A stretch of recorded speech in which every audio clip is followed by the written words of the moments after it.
Welcome to the Mayur classes. कैसे हो आप सभी? बहुत अच्छे से होंगे। आज हम करेंगे पब्लिक एडमिनिस्ट्रेशन के दो थिंकर्स, डवाइट वाल्डो और कौटिल्य।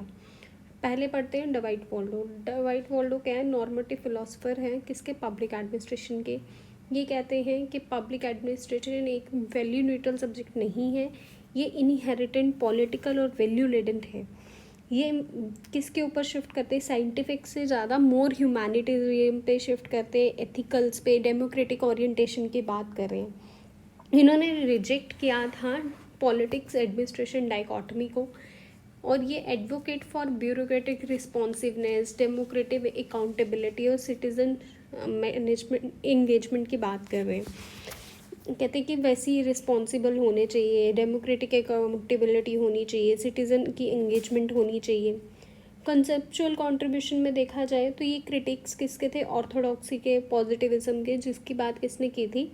गुल्लिक और टेलर ने। ये इन्होंने किसको प्रमोट किया? न्यू पब्लिक एडमिनिस्ट्रेशन को, जिसके बारे में मिनी ब्रुक कॉन्फ्रेंस में है। जब ये थिंकर्स ख़त्म होंगे तो हम इन चीज़ों पे आएंगे। पब्लिक एडमिनिस्ट्रेशन शुड बी जिन पब्लिक एडमिनिस्ट्रेटर्स कौन होते हैं? जो गार्जियन होते हैं, जो सेफ गार्ड करते हैं डेमोक्रेटिक वैल्यूज़ को, नॉट में टेक्निक्स को नहीं देखते, वो सिर्फ उनकी वैल्यूज़ को मैनेज करके रखते हैं। करंट में देखा जाए तो हमने सिविल सर्विस रिफॉर्म्स लाए, उसमें citizen centric, people first bureaucracy को हमने इसके साथ अलाइन किया, डेमोक्रेटिक रिस्पॉन्सिबिलिटीज़ देखी। फिर ट्रांसपेरेंसी और आरटीआई इश्यूज़, जिसमें सपोर्ट किया जाता है पब्लिक एडमिनिस्ट्रेशन कैसे अकाउंटेबल हैं पब्लिक के लिए, उनकी बात की जाती है।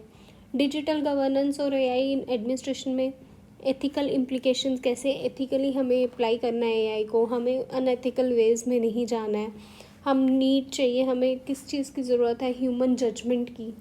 सिटीजन चार्टर एंड सेवा भूमि इनिशिएटिव, जो प्रमोट करता है रिस्पॉन्सिवनेस को, सिटीजन सेंट्रिक को, और ये idea centre to Waldo philosophy.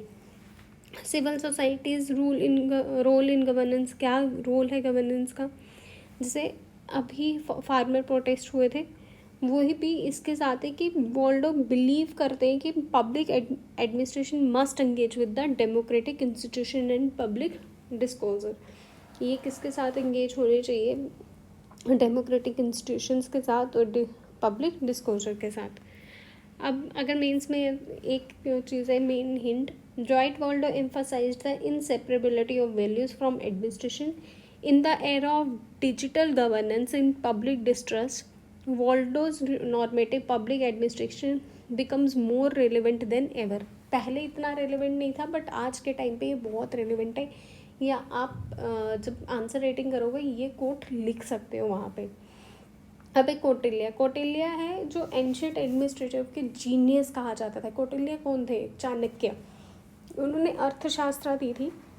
राजधर्म की जो किंग रूलर है वो किसके लिए अपहोल्ड है, वो किसके लिए अकाउंटेबल है? Justice, economy, prosperity, ethical administration अच्छा होना चाहिए, एक राजधर्म, ये सब कुछ कहता है। एम्फसाइज करते हैं वो इकोनॉमिक रेगुलेशन को, धना नीति, लॉ अच्छे से इम्प्लीमेंट होना चाहिए, वेलफेयर स्टेट होनी चाहिए। फिर स्पतगा थ्योरी, ये कौन सी थ्योरी है? जिसमें वो कह रहे हैं कि किंग है, मिनिस्टर्स है, टेरिटरी है, फोर्ट है, आपके ट्रेजरी की बात हो रही है, आर्मी आप लाई कैसे करते हो, ये सब राजनीति की बात, कूटनीति, diplomacy. Ethics and state craft and intervened, ये मतलब वर इंटरवीन्ड, ये जो एथिक्स है और स्टेट क्राफ्ट है ये इंटरवीड होने चाहिए, प्रैग्मेटिक होने चाहिए, बट ज़्यादा मॉरल के साथ। ये नहीं है आप मॉरलिज्म अपना भूल रहे हो, मोरालिटी भूल रहे हो। कौटिल्यास पब्लिक एडमिनिस्ट्रेशन की फ़िलासफ़ी क्या थी? मेरिट बेस्ड ब्यूरोक्रेसी होनी चाहिए, मतलब आपके जितने मार्क्स आ रहे हैं उस हिसाब से आपको मिलना चाहिए। ट्रेनिंग ऑफिशियल्स होने चाहिए, डिफाइन होनी चाहिए आपकी qualification, duties, salaries, civil services की, डिप्लोमेट्स की।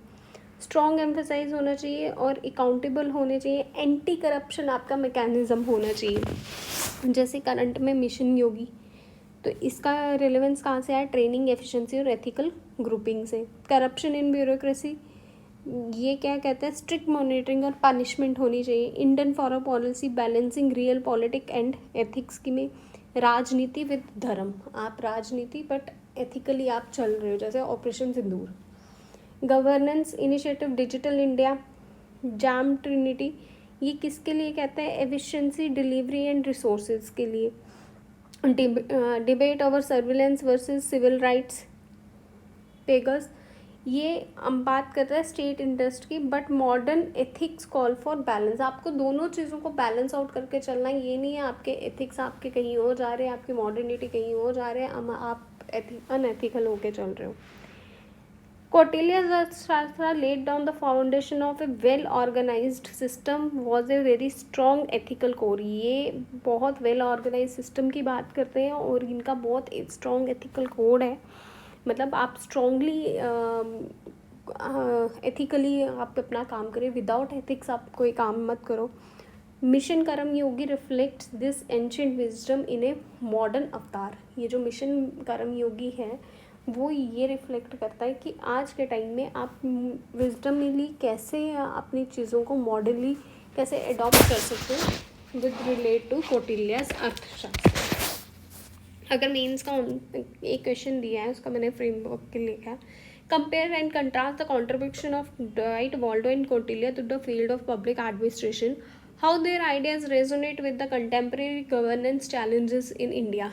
पहले इंट्रोडक्शन दो, फिर डवाइट वॉल्डो की कोई कंट्रीब्यूशन, उसको लिंक करो करंट अफेयर्स के साथ, वैल्यू बेस्ड एडमिनिस्ट्रेशन के साथ, फिर कौटिल्या और उसका, फिर एक कंपैरेटिव टेबल बना के करंट अफेयर की लिंकेजेस करके और उसका कंक्लूजन लिख दो। जैसे ऊपर ये इनका कौटिल्या का अर्थशास्त्र का है और साथ में उनका भी लिख दो डवाइट वॉल्डो को, और क्या डिफरेंस आपको लग रहा है वो लिख दो।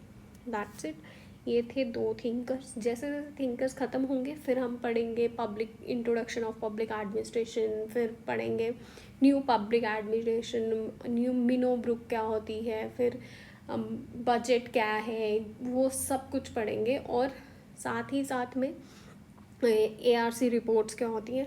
पहले थिंकर्स मैं पहले इसीलिए करवा रही हूँ क्योंकि थिंकर से क्या होता है, जब आप थिंकर पढ़ते हो ना तो आपको पता लग जाता है अच्छा ये आप रिलेट कर सकते हो, और यही आंसर्स आपका जैसे GS है, इकोनॉमी है, उसमें भी आप ये थिंकर्स डाल सकते हो, तो आपके आंसर की एक वेटेज बढ़ जाती है। Thank you very much, bye bye, take care, Radhe Radhe.